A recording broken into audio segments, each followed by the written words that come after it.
Hello दोस्तों, आपका स्वागत है आपके अपने यूट्यूब चैनल हर्ष विद्या क्लासेस 001 पर। दोस्तों, आप सभी कैसे हो? मैं आशा करता हूं कि आप सभी स्वस्थ होंगे। दोस्तों, मैं इस क्लास में अलंकार की क्लास है। यह क्लास सभी राज्यों के छात्रों के लिए है। इस क्लास में हम अलंकार के बारे में पढ़ेंगे कि अलंकार क्या होते हैं और क्यों होते हैं। तो दोस्तों, हम अपनी क्लास शुरू करते हैं। आपकी मेहनत और समर्पण ही आपकी सफलता की चाबी है। दोस्तों, आप मेहनत करिए, आपके लिए एक न एक दिन रास्ता ज़रूर बनेगा। अलंकार। अलंकार क्या होते हैं?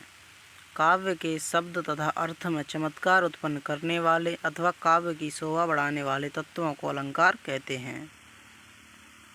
इसके दो भेद होते हैं, शब्दालंकार और अर्थालंकार। अलंकार का मतलब होता है दोस्तों कि काव्य के शब्द या अर्थ में जो चमत्कार उत्पन्न करते हैं, उनकी जो शोभा बढ़ाते हैं, उन्हें अलंकार कहते हैं। अलंकार के भेद, इसके दो भेद होते हैं, एक शब्दालंकार, दो अर्थालंकार। तो दोस्तों, आज की क्लास में हम शब्दालंकार को पढ़ेंगे। तो हमारा शब्दालंकार। शब्दालंकार क्या है? जहाँ काव्य में शब्दों के कारण चमत्कार उत्पन्न होता है, वहाँ शब्दालंकार होता है। मतलब कि दोस्तों, जहाँ कहीं भी काव्य में शब्दों के कारण चमत्कार उत्पन्न हो, वहाँ शब्दालंकार होता है। शब्दालंकार के तीन भेद होते हैं, एक अनुप्रास अलंकार, दो यमक अलंकार, तीन श्लेष अलंकार। तो दोस्तों, सबसे पहला अलंकार है अनुप्रास अलंकार। तो हम आज अनुप्रास अलंकार को पढ़ेंगे। अनुप्रास अलंकार, इसकी परिभाषा है, जहाँ पर दो या दो से अधिक वर्णों की आवृत्ति होती है, वहाँ अनुप्रास अलंकार होता है। जहाँ पर दो या दो से अधिक वर्णों की आवृत्ति होती है। मतलब कि दोस्तों, जैसे कि इसका उदाहरण है रघुपति राघव राजा राम। इसमें र र र मतलब कि र शब्द की, र वर्ड की आवृत्ति बार बार हो रही है, इसलिए यहाँ पर अनुप्रास अलंकार है। इसका नेक्स्ट उदाहरण है चार चंद्र की चंचल किरणें। इसमें च शब्द की आवृत्ति बार बार हो रही है, इसलिए यहाँ पर अनुप्रास अलंकार है। इसमें देखो, यहाँ पर र है, ये र है और ये र है। यहाँ चारू में च, चंद्र में च और चंचल में च। मतलब कि दोस्तों, जहाँ पर भी किसी वर्ड की बार बार आवृत्ति होती है, वहाँ पर अनुप्रास अलंकार होता है। जैसे इसमें है रघुपति राघव राजा राम में र वर्ड की आवृत्ति बार बार हो रही है। हमारा नेक्स्ट अलंकार है यमक अलंकार। यमक अलंकार क्या होता है? जहाँ एक ही शब्द दो या दो से अधिक बार आए और हर बार अर्थ भिन्न हो, तो वहाँ पर यमक अलंकार होता है। यमक अलंकार का मतलब होता है जोड़ा, युग्म। जहाँ कोई भी शब्द दो या दो से अधिक बार आता है और उसका प्रत्येक बार अर्थ भिन्न होता है, वहाँ पर यमक अलंकार होता है। जैसे कि इसका उदाहरण है काली घटा का घमंड घटा।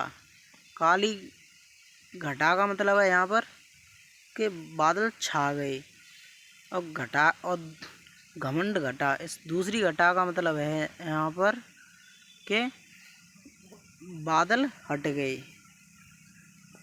उसका नेक्स्ट उदाहरण है कनक कनकत सौ गुनी मादकता अधिकाय, वा पाए वो राय जग वा खाए वो राय। इसका मतलब है दोस्तों, इसमें एक कनक का मतलब है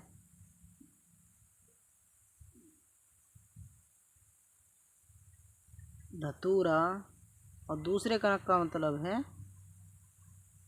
सोना। तो जब इंसान धतूरे को खा लेता है तब पागल होता है, और अगर उससे कहीं सोना मिल जाए तो उसे देखकर ही पागल हो जाता है। नेक्स्ट अलंकार है श्लेष अलंकार। श्लेष अलंकार क्या होता है? जब कोई शब्द वाक्य में प्रयुक्त होकर दो या दो से अधिक भिन्न भिन्न अर्थ दे तो वहाँ श्लेष अलंकार होता है। मतलब इसका मतलब ये है कि यहाँ पर कोई भी शब्द वाक्य में प्रयुक्त हो दो से अधिक अर्थ हो उसके, मतलब कि दोस्तों यहाँ पर काव्य में कोई भी एक शब्द हो और उसके दो से ज़्यादा अर्थ हों, वहाँ पर श्लेष अलंकार होता है। जैसे कि इसका उदाहरण है, रहमन पानी राखी बिन पानी सब सून, पानी गए न उबरे मोती मानस चून। यहाँ पर मोती के लिए पानी का अलग अर्थ है और मानस के लिए पानी का अलग अर्थ है और चून के लिए पानी का अलग अर्थ है। तो दोस्तों आप आज की क्लास आपको कैसी लगी? अगर आपको क्लास अच्छी लगी हो तो वीडियो क्लास को लाइक करें और चैनल को सब्सक्राइब करें। हम अर्थ अलंकार के